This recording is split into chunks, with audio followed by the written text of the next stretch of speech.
So our final unit here is our electrochemistry unit. And this unit really revolves around the chemistry of redox reactions. Now, redox reactions are certain types of reactions in which the oxidation number or oxidation state of the reactants versus the products changes. So a redox reaction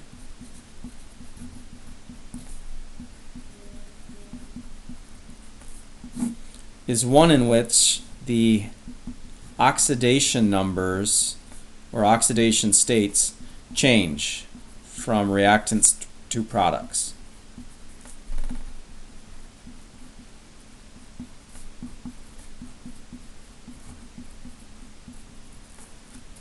Now, when this is going on, really what's happening is that the reactants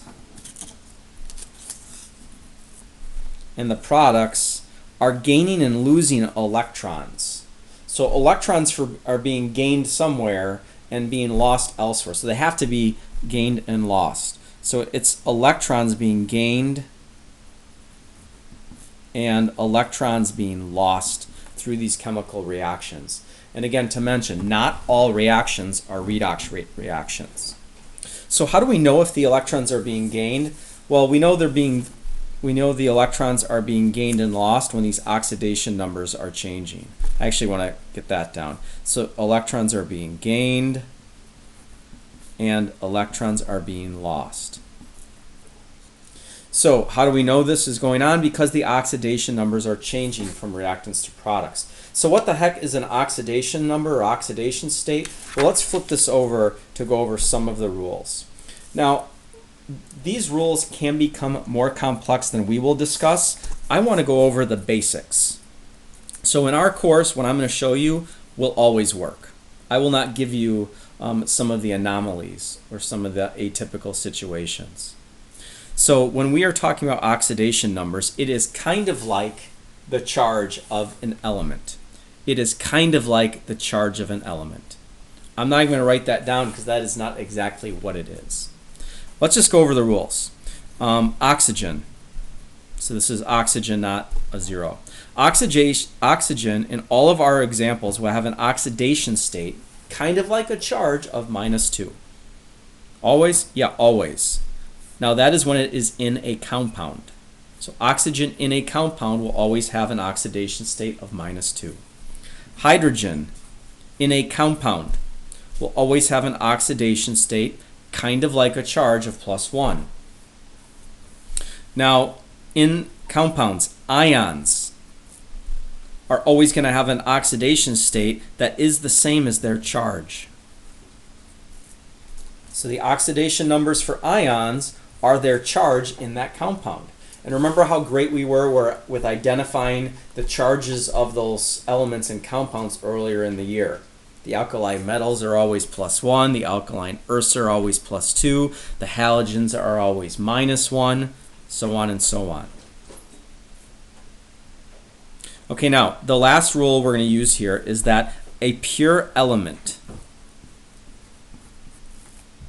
now this could be H2, this could be O2, this could be something like carbon on its own, an element will always have an oxidation state of 0, oxidation number of 0. Okay, now, two more kind of rules when we're using these rules is that for ions, or the oxidation numbers of all the elements in a compound add up to 0. And then lastly, the oxidation numbers in a ion, like a polyatomic ion,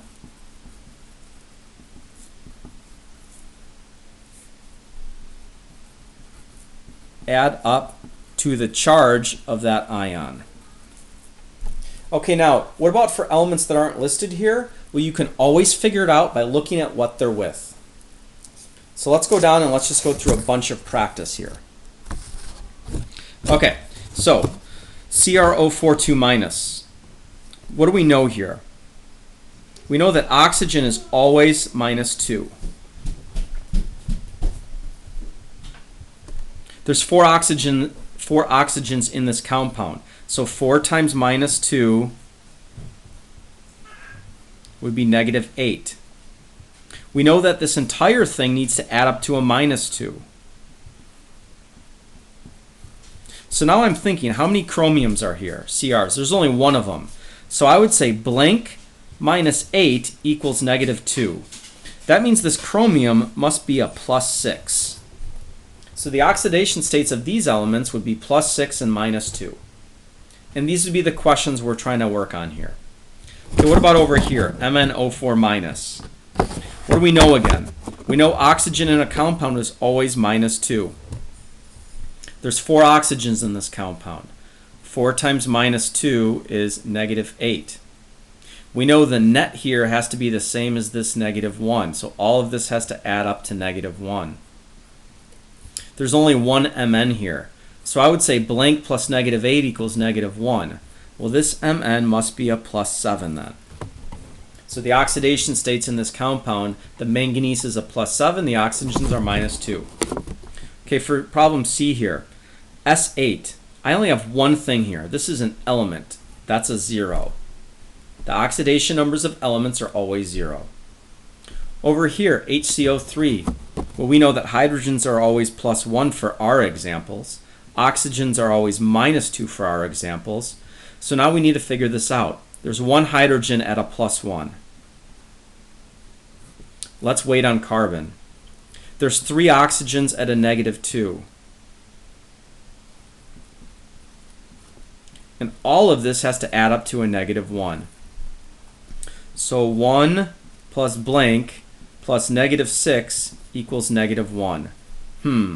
Well, I guess 1 plus 4 plus -6 equals -1. So the carbon would be a +4. Okay, what about for H3ASO3? Well, the hydrogen is a +1 always. The O is a -2 always. Now we need to figure out for this arsenic. Well, there's 3 hydrogens. I'm going to leave a blank there. There's 3 oxygens. 3 times -2 is -6.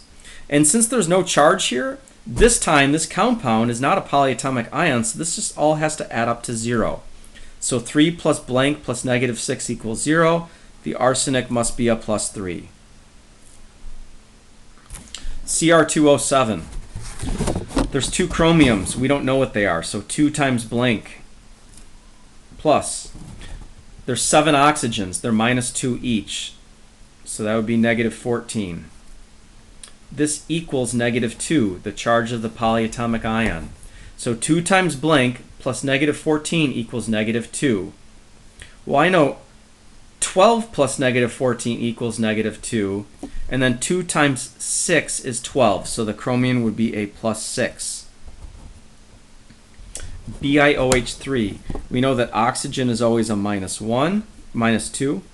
We know that hydrogen is always +1, and there's 3 of each of these. So I have 3 times -2 plus 3 times 1 plus the bismuth equals 0 because there's no charge for this compound. So it looks like all of this is -6 plus 3. So I think the bismuth here must be a +3. What about over here for this SNO3? Well, the oxygens are -2 each. There's 3 of them, so that's -6. There's no charge here, so the net has to be 0. So that means the tin here must be a +6. For I and J, we have H2 and O2. These are both pure elements. You know, it doesn't change this little 2 down here doesn't change the fact that we're dealing with an element. So the oxidation numbers for both of these would be 0 again. And I think this is the tricky one where people think that H's are always +1, and that's only H in a compound. Only oxygen in a compound. What about for CO2? Oxygen is -2 each. There's 2 of them. That's -4. There's only 1 carbon. So blank plus -4 equals, there's no charge here, so 0. So the carbon is a +4. Now, what if I just had an ion on its own? Well, this zinc is no longer an atom. It's not an element. We call this an ion. And remember, ions equal their charge. So if this Zn is a +2, the oxidation number is a +2. Okay, down here, M is a little tricky. When we look at this, we have a metal plus a negative polyatomic ion. This is an ionic compound. And by this time of the year, I need us to be able to identify this as an ionic compound. So an ionic compounds are made up of ions. That means this calcium is a +2. So again, the calcium is a +2 because calcium ions are always +2. They're the alkali metals. Okay, now what else do we have here? Well, we have 3 oxygens times 2. So we only have 1 calcium, so we have a +2 plus the Cl. There's 2 Cls, so I'm going to say 2 times blank, plus there's 3 oxygens, times 2 is 6 oxygens, so 6 times -2. And there's no charge here, so all of this is going to equal a 0. So we have 2 plus 2 times something plus -12 is equal to 0. So if we have 2 here, -12 here, 2 times something, you know, that something has to be a 5. So 2 plus 10 minus 12 equals 0. So the chlorine here would be a +5. Okay, lastly, H2SO3. H is a +1, O is a -2, 2 plus blank plus -6 equals 0. The sulfur must be a +4. Okay, we're going to skip this for now, so we can move back to the front page. So let me remind you, redox reactions are one where the oxidation numbers change from the reactants to the product. This means that electrons are being gained and electrons are being lost. Now, redox reactions will always have something that is losing and something that is gaining. Now I want you to say this right now. Leo the lion says grr. The loss of electrons is called oxidation.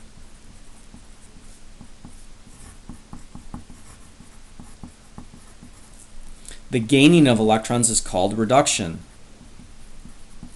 This seems weird again, that when you gain something, that word reduced usually makes you think about going down. But what is the charge of an electron? Since electrons have a negative charge, that's where this term reduction comes from. You have to have something being oxidized. You have to have something being reduced in redox reactions. Okay, let's look down here. And let's think about, for each of the following reactions, please identify the substance being oxidized and the substance being reduced. Now, I don't expect you to be able to do this yet, but that's what we're going to show you. So, to figure this out, what's being oxidized, what's being reduced, we have to write down the oxidation numbers that we just practiced. So start with that. Br2 is an element, 0. SO2, the oxygen is a -2. 2 times -2 is -4. That means the sulfur here is a +4. Br- is not an element, it is now an ion. Ions have the oxidation number of the charge, so Br- is a -1. In SO42-, the oxygen is a -2. 4 times -2 is -8. Positive 6 minus 8 is -2, so the sulfur is a +6. So let's look at this reaction. Do we have something going up? Do we have something going down? If you can't say yes to both of those questions, and really if something's going up, something has to be going down. But if you can't answer yes, then that is just not a redox reaction.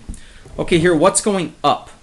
Well, the bromine is going from 0 to -1. That's not going up. The sulfur is going from +4 to +6.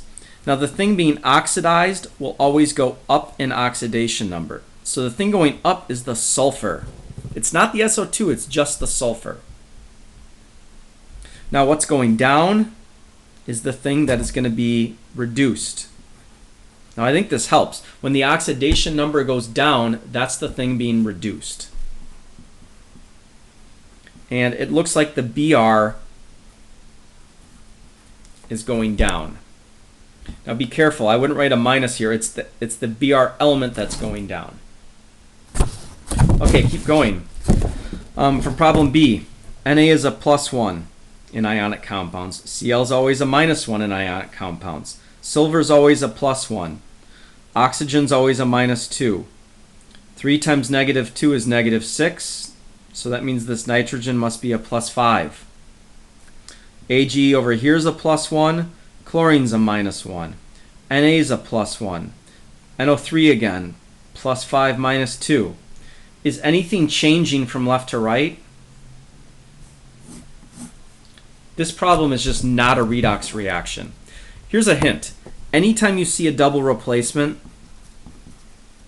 I can tell you right now, if you can identify double replacement reactions, you can automatically get rid of those. Those will not be redox reactions because the oxidation states will remain the same from left to right.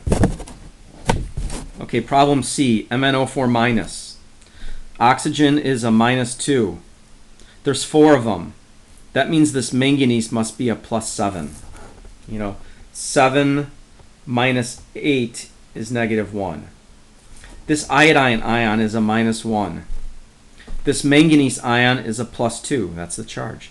And lastly, we have an iodine element. That's a 0. Is something going up? It looks like iodine's going from -1 to 0. That's going up.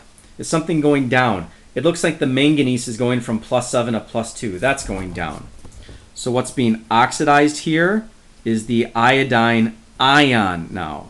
We can't write I technically. I would be an incorrect answer. I is a product here. You have to choose reactants for what's being oxidized or reduced, and it's the ion that's being oxidized. So make sure to pick reactants for these questions. What is being reduced? Well, the Mn is being reduced. Okay, in this problem, well, it looks like a double replacement for, I'm just going to cross that out. We have a compound, ionic compound plus ionic compound, double switcheroo, it's gone. I can tell you that all these oxidation numbers will not be changing from left to right. What about question E, a single replacement reaction? Copper element, 0. HNO3, H is always +1 for us. O's are always -2 for our examples. 3 times -2 is -6, so that means the nitrogen must be a +5. The copper ion would be a +2. The NO, O is always -2, that means this N must be a +2. In H2O, H is +1, O is -2. Is something going up? The copper is going from 0 to +2. Is something going down? Well, this nitrogen is going from +5 to +2. That's going down. So what's being oxidized is the copper, not the copper ion, but the copper atoms here. What is being reduced are the nitrogens in the HNO3. Okay, last one. And we got to do one of the practice 2 problems there. BiO3 minus. Oxygen is always -2. There's 3 of them for -6. That means the bismuth is a +5. The manganese ion is the charge +2. The bismuth ion is the charge +3. MnO4 minus. The O's are -2 each. 4 times -2 is -8. So the one manganese must be a +7. 7 minus 8 is -1. What's going up here? Looks like the manganese is going up. What's going down? Looks like the bismuth is going down. So what is being oxidized is the manganese ion. What is being reduced is the bismuth. Now lastly, 2 more terms. We can skip over this one. For these 2 reactions down here, identify the oxidizing agent and the reducing agent. So the agents are the thing doing the opposite. So the oxidizing agent is the thing that is doing the oxidizing. So it's kind of like the thing being reduced. but is going to be the entire species.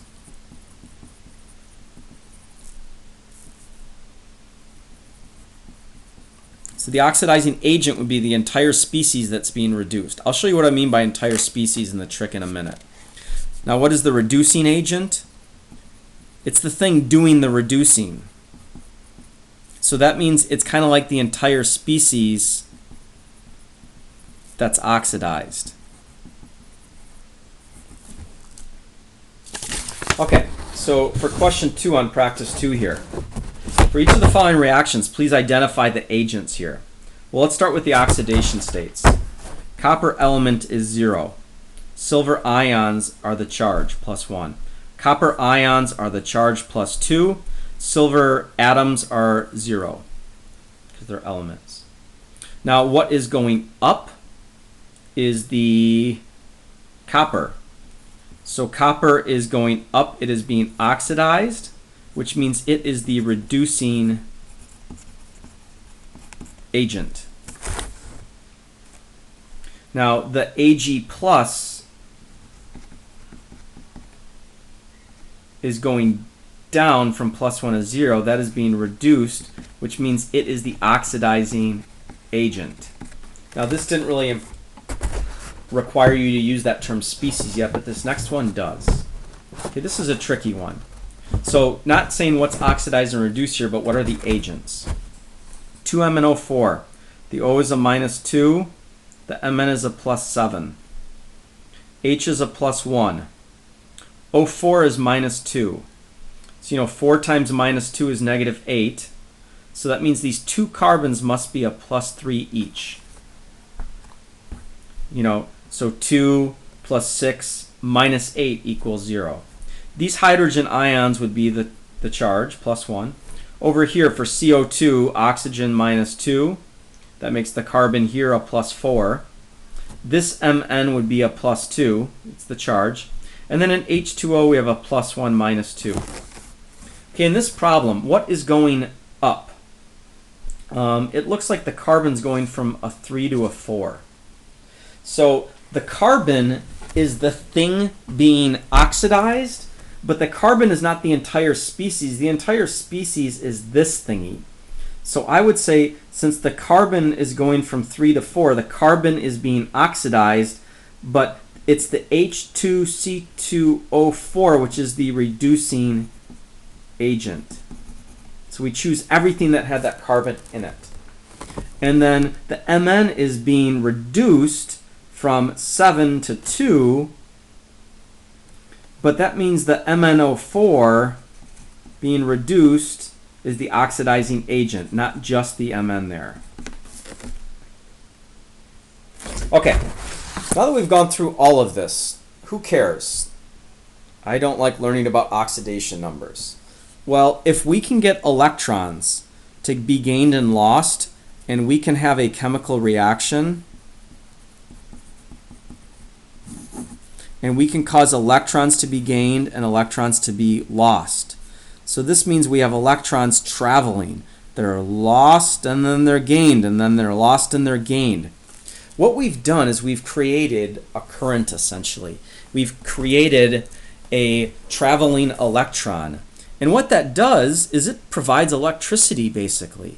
So now we put a little light bulb here, and we're producing light through a chemical reaction, which is kind of crazy. Something that I'm going to use every time we open one of these sheets is what I call a redox table. And this is what I would like your redox table to look like. We're going to incorporate some of the terms today. It's called a redox table because there's always reduction and oxidation. Now, let's think about this. What is being gained? Leo says GER, the gain of electrons is the reduction. So this is going to be the gain of electrons is always going on here. And on the oxidation side, that is always the loss of electrons. Now this means that electrons are always going to be traveling from the oxidation half reaction to the reduction half reaction. Or I can just say kind of from their oxidation thingy to the reduction thingy. This would be the direction of the electron flow. And then if we can hook this up to some sort of circuit, we are now creating electricity. And this is essentially what batteries are. A chemical reaction involving the gain and loss of electrons. Now, please use this table every time you answer questions this unit. And you can have it out right in front of you, so it's a great little kind of cheat sheet in a way. Okay, this was a good start. And in the next couple classes, we'll learn how to make batteries then.